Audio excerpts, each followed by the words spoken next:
Welcome to the Show Me How room, where we show you all the ways you can get the most out of our products. Today, Minji's going to show you step-by-step how to use Beauty Blusher.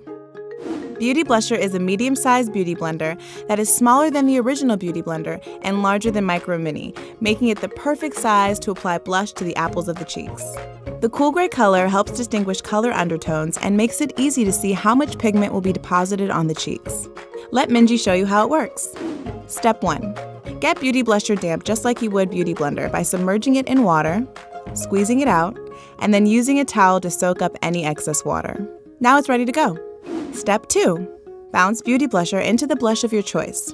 Beauty Blusher works perfectly with cream blush, powder, stick, or liquid. Today, Minji will be using cream. Step 3. Smile and begin to bounce Beauty Blusher on the apples of your cheeks, extending the color out toward your cheekbones. Step 4. Repeat on the other side.